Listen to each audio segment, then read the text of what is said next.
fait, moi, je trouve ça un peu tricky de parler de l'espace public parce que ce qui fait l'espace public, c'est pas forcément l'espace bâti, mais c'est les corps qui se rencontrent. Et du coup, là, en tant qu'architecte, c'est quand même plus compliqué de mettre le doigt sur ce qui se passe et ce qui ne se passe pas. Et du coup, moi, pour cette partie-là, je me suis plutôt tournée vers l'anthropologie, en fait.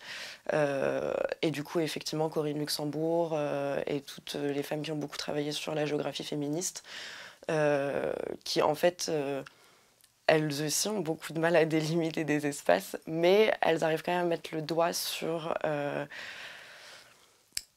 ce qui nous fait peur en fait. Et c'est compliqué pour une femme d'exister dans ce genre d'endroit en fait. On est beaucoup plus mobile que les hommes parce qu'on évite beaucoup plus certains endroits et aussi parce que voilà, nos salaires font qu'on est beaucoup plus loin de notre travail que ceux des hommes. Et je pense que l'espace public est très compliqué à comprendre parce que ça peut être autant un endroit d'enfermement et autant un endroit d'émancipation en fait pour les femmes.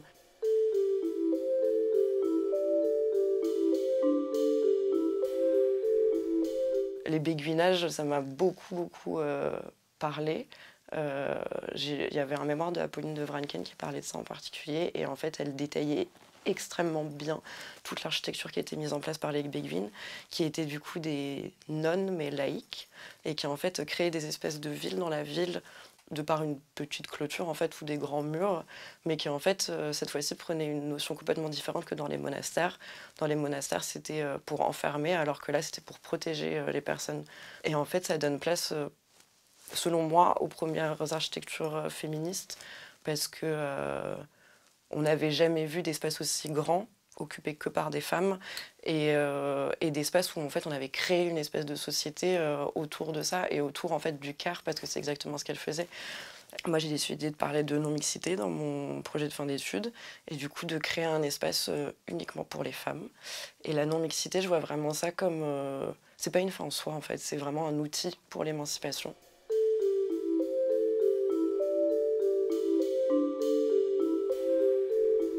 Je me suis rendu compte qu'un des premiers endroits très connus où il y a eu beaucoup de contestations, c'était les usines, et en particulier les usines de textile, parce que les femmes travaillaient tout le temps le textile à la maison, et du coup c'était un peu une logique de les amener dans les usines de textile, surtout que les usines de textile sont arrivées à un moment où le salaire des hommes permettait plus de pouvoir subvenir à la famille, donc on forçait un peu les femmes à devenir ouvrières. Et du coup l'usine de textile était l'endroit parfait pour qu'elles le deviennent.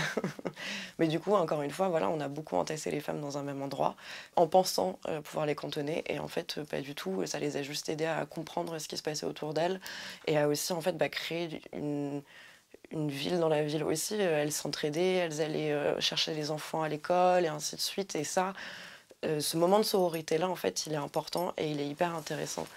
Donc je me suis focalisée sur le réfectoire, qui est un des premiers bâtiments, qui en fait occupe une place politique assez importante parce que les femmes du site se sont un peu battues, syndicalisées, fait grève pour l'obtenir, parce qu'il n'existait pas de base. En fait, je l'ai transformé en ce que j'appelle une agora démocratique. Et l'agora démocratique, elle est extrêmement importante pour moi parce qu'en fait, ce site, il n'a pas de sens sans démocratie. C'est-à-dire que si on ne laisse pas un endroit très précis dans ce site pour que les gens se retrouvent et parlent des règles et ce qu'on a envie de faire sur le site, ça ne marchera pas. Et du coup, ce que j'ai fait, c'est que j'ai donné un programme très vaste à tout le site, donc avec un programme de santé, un programme de crèche, un programme de librairie, des trucs très simples, mais qui en fin de compte répondent aux besoins des femmes dans la ville et répondent aux besoins d'une femme qui travaille et qui a besoin de mettre ses enfants quelque part.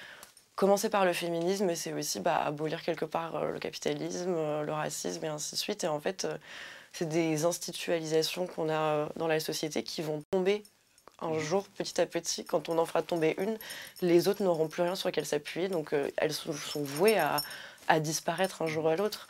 Moi, ce que j'aime bien dans le féminisme et le féminisme architectural, c'est que ça donne des réponses très concrètes pour tous.